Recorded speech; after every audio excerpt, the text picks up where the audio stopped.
Overall, UFC 257 featured a fantastic night of fights. Not only did we have the notorious Conor McGregor making his return as he faced Dustin Poirier in one of the most anticipated rematches in UFC history, we also had Bellator star Michael Chandler making his UFC debut against Dan the Hangman Hooker. Now that it's all wrapped up, we've decided to do a brief recap of UFC 257 and take a look at the results of both the co-main and the main event. As always, if you guys enjoy this video, then please be sure to let me know by leaving a like and subscribing to our channel. Now, without further ado, let's take a look at what happened at UFC 257.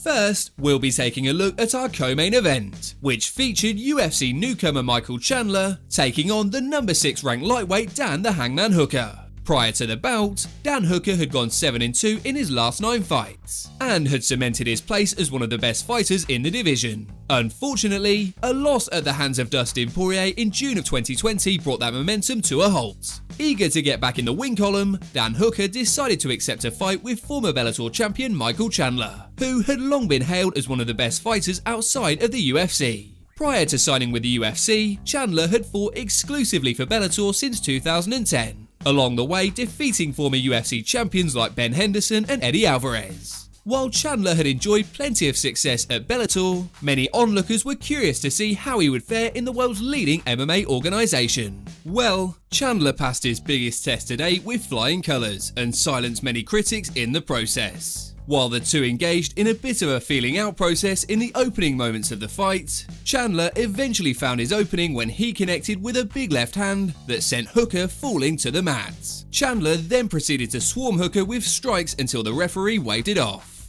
earning himself a very impressive first round knockout. Now, with his first UFC win in the books, Chandler has made it clear that he's eyeing a match with either Dustin Poirier or Khabib Nurmagomedov.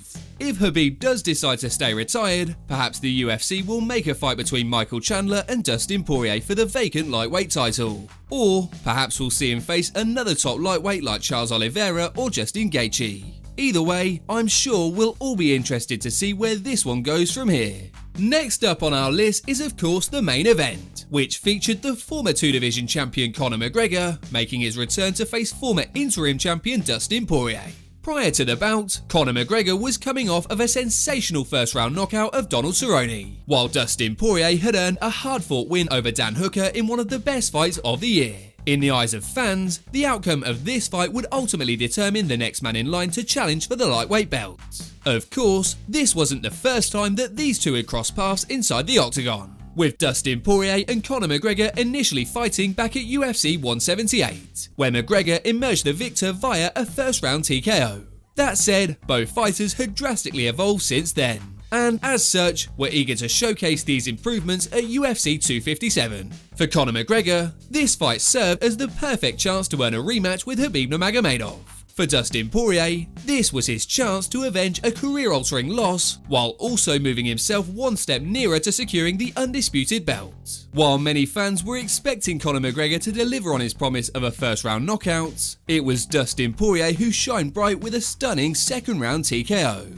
Admittedly, Dustin Poirier had had a bit of a rough start in the first round. However, Dustin weathered the storm and continued to land some solid kicks to McGregor's legs. As Poirier began to wear McGregor down in round 2, he eventually stunned him with a well-timed left hand and proceeded to swarm him with several vicious shots. Poirier then followed up with a flurry of punches until he sent McGregor crashing to the canvas. When it was all said and done, Poirier earned his revenge and became the first man in MMA history to knock out Conor McGregor. As for what's next, Dustin Poirier will most likely want a rematch with Khabib Nurmagomedov if he decides to come out of retirement. Or perhaps a fight with Michael Chandler would also be a good option. As for Conor McGregor, his future remains a bit unclear. Now that a rematch with Khabib Nurmagomedov is no longer an option, McGregor may be interested in a trilogy fight with either Dustin Poirier or Nate Diaz. It's also possible that McGregor might decide to take some time off, so only time will tell where he goes from here.